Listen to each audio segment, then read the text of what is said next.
Hello, everyone. Welcome to this month's podcast. It's an interesting and important topic. You know, when I was a young dad, my wife had a favorite picture of me with our daughter because it was me on the couch having fallen to sleep and her laying on my chest also having fallen to sleep, and it was so cute and also apparently so dangerous because I've now discovered, since I've been here and done this work, how dangerous it is for people to, for us to sleep with our children, even on accident.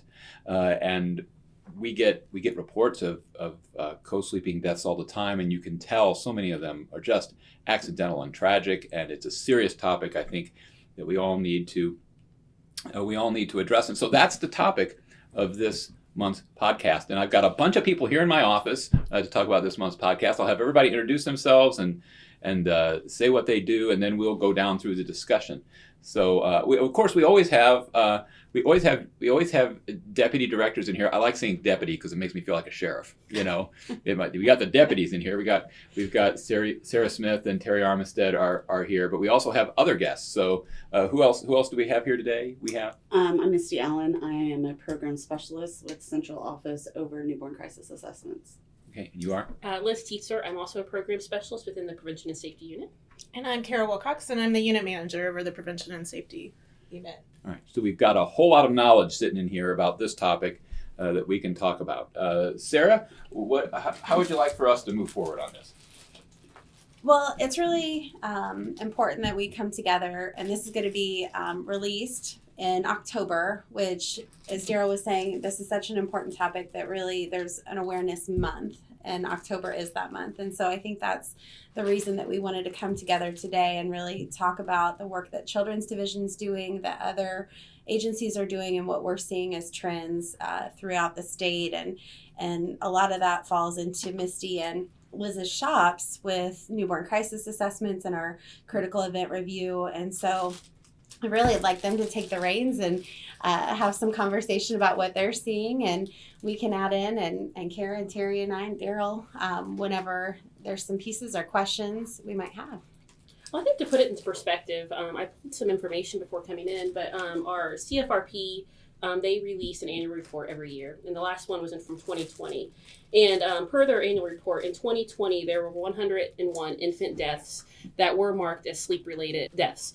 And to put that into even more perspective, they put within the report, of all the infants who died from non-medical causes in 2020, 90% were related to the infant's sleep environment.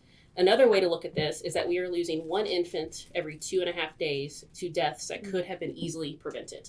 And I think that puts it into perspective of unsafe sleep deaths are very preventable. But there's so many factors that can play into that occurring. Exhaustion, new parents, those who have been told from others, oh, I slept with my child.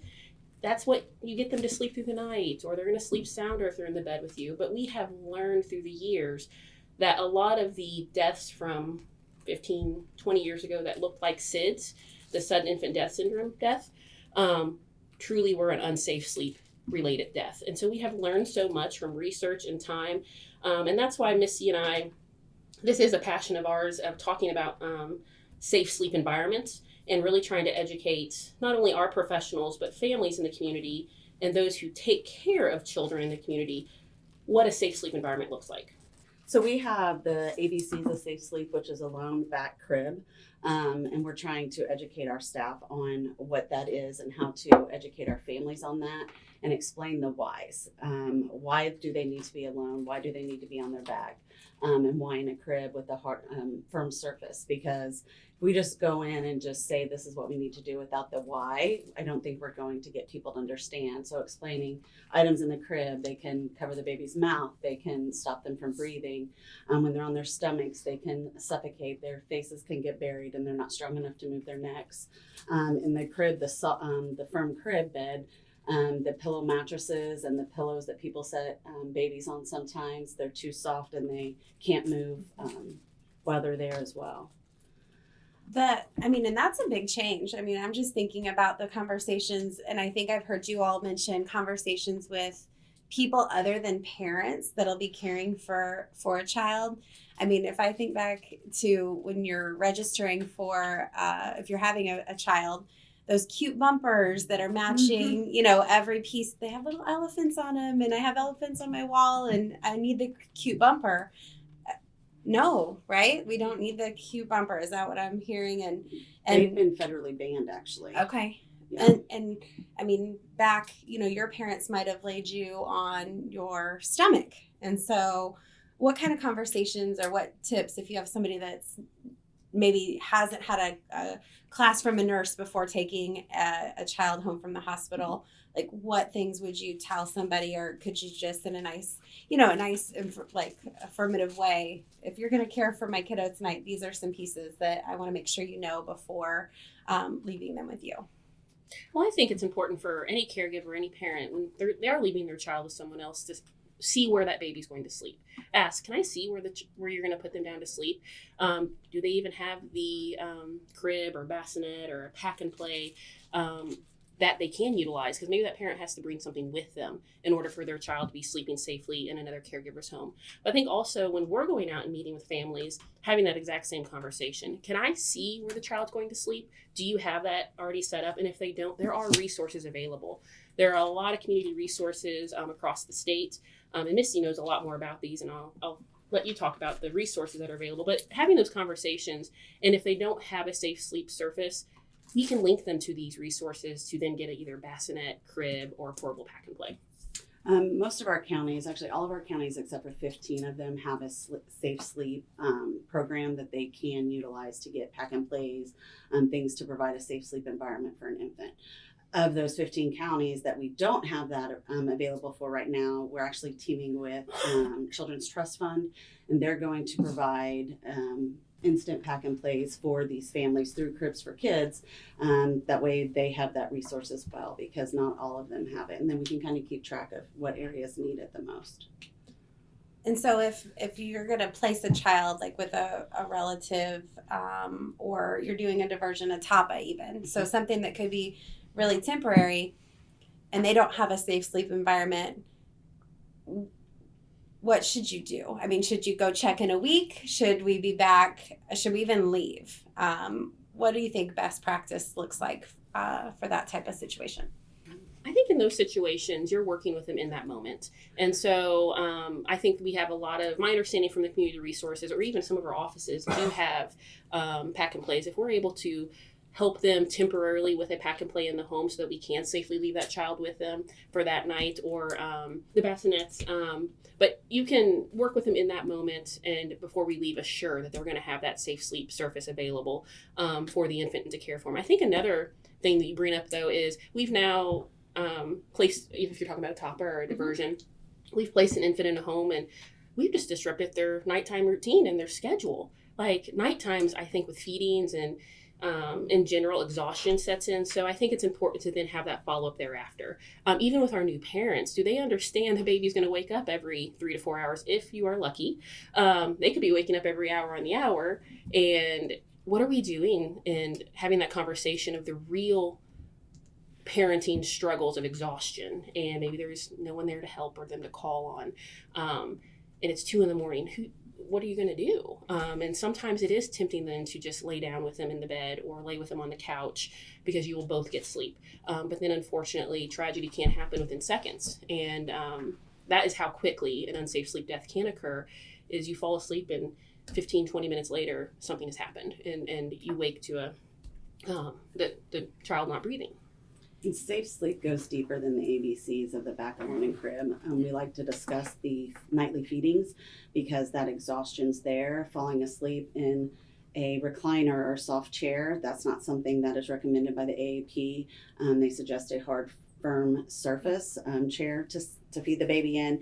They also recommend setting an alarm, like talking to the family about setting an alarm on your cell phone for every 10 minutes to wake up, waking up a partner if they're in the home to help with the feedings. But having that conversation about that as well, because that's where it can become very dangerous, is those nightly feedings, because you are so exhausted. one piece that I noticed, and I'm gonna go there, and I know that this is a hot topic, and so and the looks on their faces for the listeners, like they're like, oh, what is she gonna talk about right now? But part of their training that Misty and Liz have been going through and having, when these 23s, the critical event notifications come through, these 23s that we get, the amount of 23s that come through with a previous newborn crisis assessment where it says, and I see notes that say they just use marijuana, and I'm emphasizing the word just. They're just using marijuana. And then within weeks, months, however, shortly after, we have an incident with safe sleep or substance use in the home, and then we have a dead baby. And so what do you think is the what would you say, based on your expertise you're seeing and diving into these cases in critical event review, the correlation, and I'm going to get to my point, but the correlation between substance use and safe sleep deaths? I mean, what do you guys think about that? I think that is what triggered our newborn crisis assessment best practice training through the state, is us seeing that, and as an agency, us doing the just marijuana and explaining it's not just marijuana, it's a substance. And so we want them to assess every substance, not the drug, assess the family, and just trying to get that point across, because every family, it doesn't matter. Yes, the drug is going to be a part of that assessment, but that's not all we should be focusing on. So as we're training, we're telling staff, you need to look at everything, look at the supports, the environments, how does the drug, if the substance affect them? I mean, it's not just marijuana, it's if they after had a C-section and they're on pain meds, having that discussion with mom. How does that affect you? Are you drowsy with that? Is someone going to be here to help you with that during safe sleep? And if they continue, if they were on mental health meds before pregnancy and couldn't take those until after, how is that going to affect, with the hormones being, out of whack? Is that going to affect them differently? Just having real conversations with the parents. We can't tiptoe around it. We have to be honest with them and, have a conversation. And I think sometimes we're afraid to do that. I think that's really good, Misty. And I know Kara has done, her team, a ton of work too on just, and you messaging on newborn crisis assessments as a whole, and like the weight that they should carry. I mean, what type of team member ideally would you expect to be carrying a newborn crisis assessment? And, is it, sometimes things go to the bottom of the stack, and historically those were referrals. Like, Kara, what do you think? How do you see those?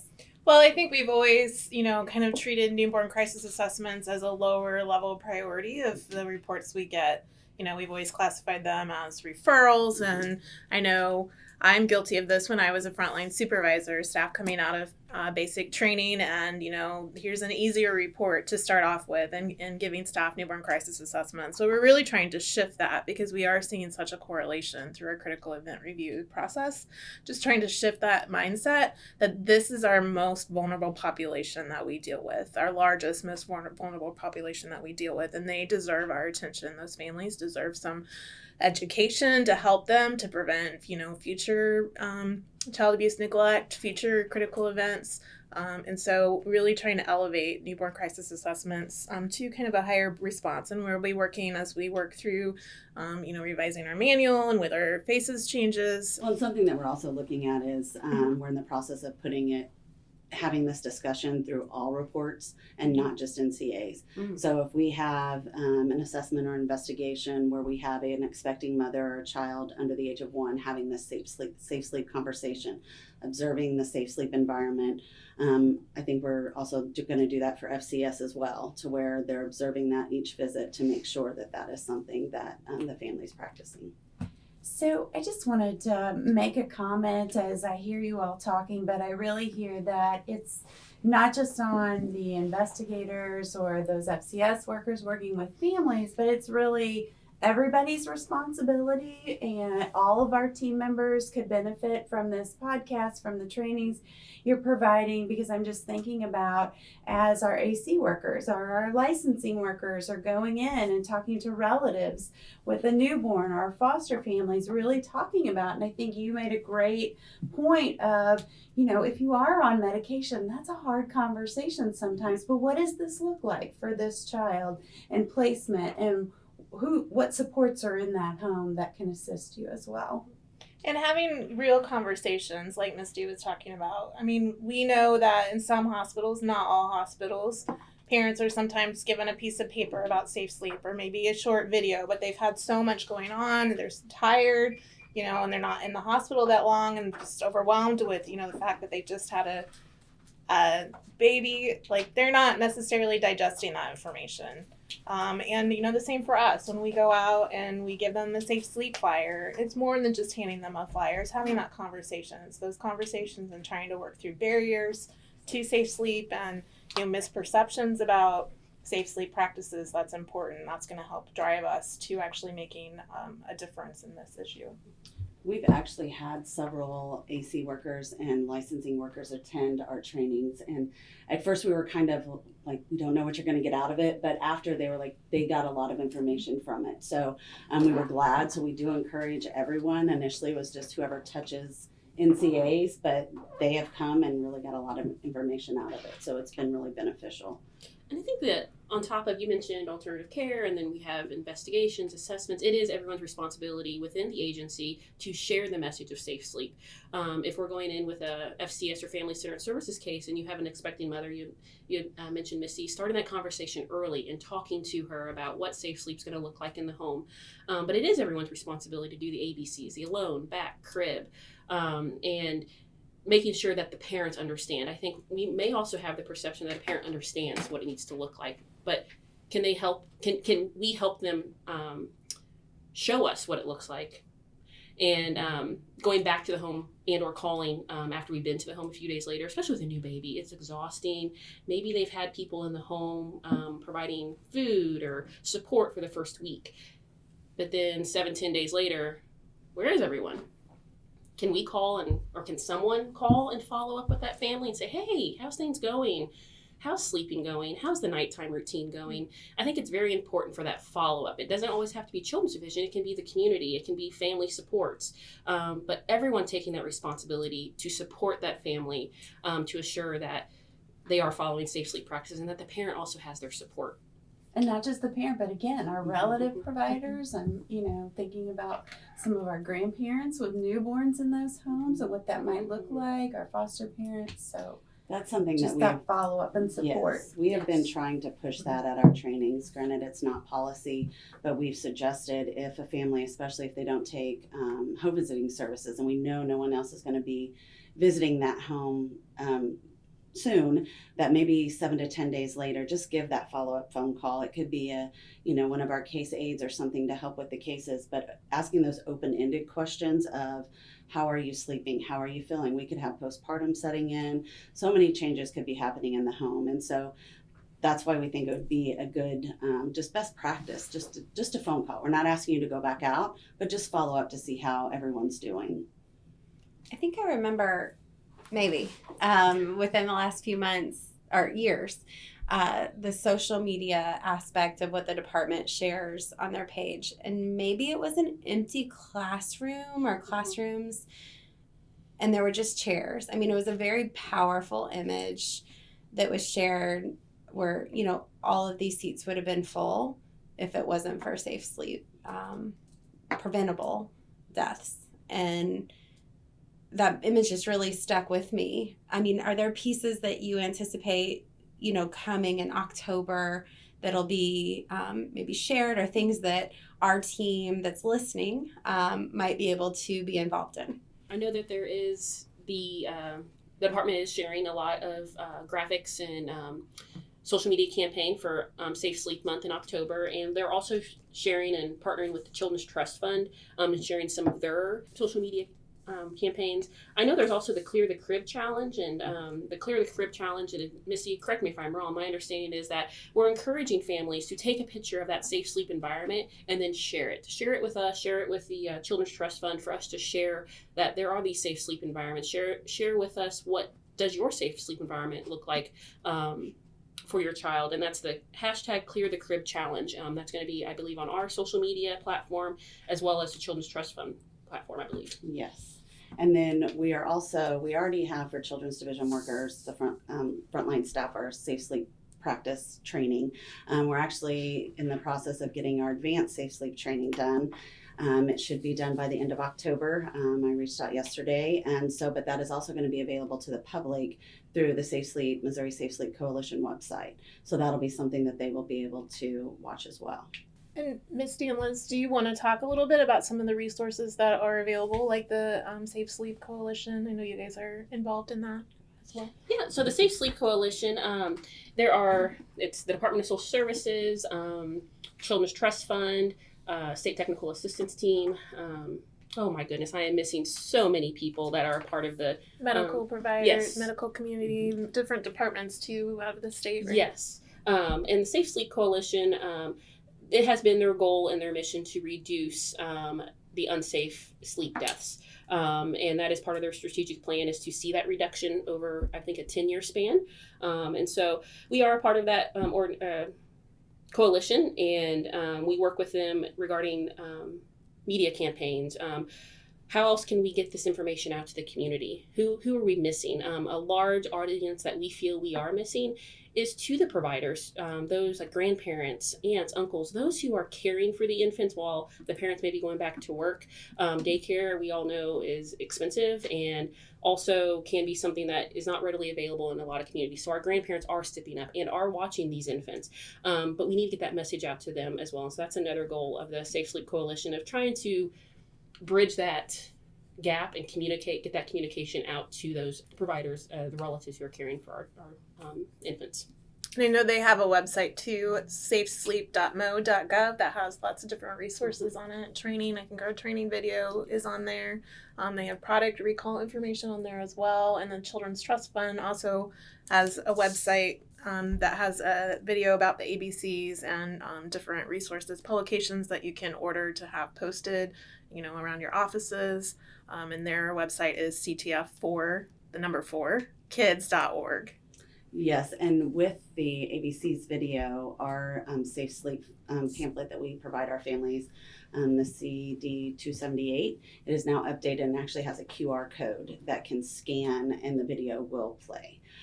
So that is something that a lot of the families can share with family members that may be caring for the babies when going back to work. And that's something that we're also talking to workers about. Talk to whoever it is, the families, who's going to keep your child, and express the importance of safe sleep.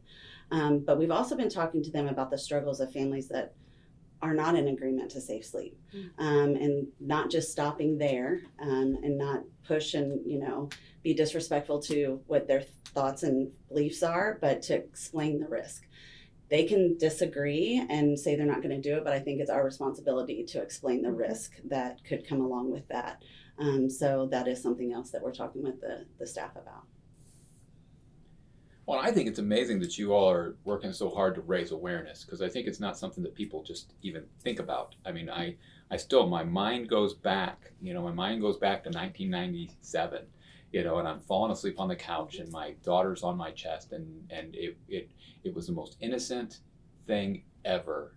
And it could have been tragic. I mean, it could have been an accident. It could have been just a tragic accident. And we read these reports that come in all the time, and you look at it and you think, wow, what a tragic accident. Somebody was just relaxing.